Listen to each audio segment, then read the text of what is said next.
Women are now advised to get a mammogram every other year starting at age 40, and that's the newest recommendation from the U.S. Preventative Services Task Force. Yeah, it feels like the guidance is always changing here. Yes. Let's turn now to Susan G. Komen Development Director Jamie Bellamy. Jamie, thanks so much for being with us tonight. So can you start just by sharing what these new guidelines recommend and how it differs from previous advice?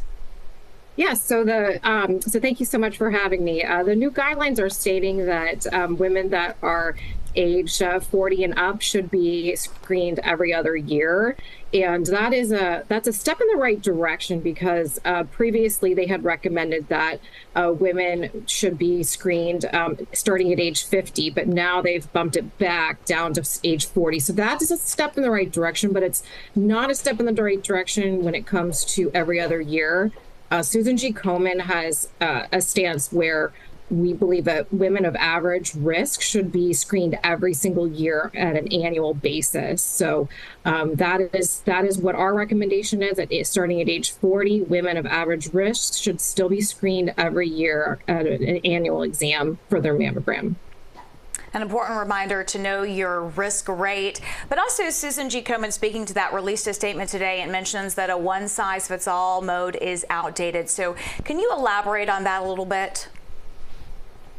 Okay, so women have, varying risks depending on if they have dense breasts. For example, if a woman has dense breasts, they're 4 to 5 times more likely to develop breast cancer in their lifetime. So there's also other risk factors such as genetics and race, as well as lifestyle risks. So we always recommend that women talk to their doctor and assess their risk. We also have screening tools on our website at komen.org, and women can look at those and as well as use those tools with their doctor and talk about their risk and then come up with a treatment plan and a screening plan for them that fits their risk, and in addition to their lifestyle choices as well.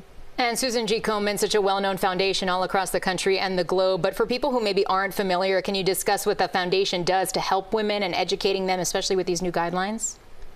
Yes, absolutely. So Susan G. Komen's been started 40 years ago in 1982. And so what we do is we provide research to fund breakthrough research, to fund all different kinds of discoveries that are on the horizon, as well as we provide services for women right here in our community. So we provided nearly $600,000 in direct patient support. So those women that have been diagnosed with breast cancer can call our helpline that is 1-877-GO-KOMEN and talk to a representative there, and they can walk you through the process of applying for our financial support, as well as we also have breast health navigators that can walk you through all of your doctor's appointments as you go through all of your screening, as well as through your diagnosis and all the way to survivorship.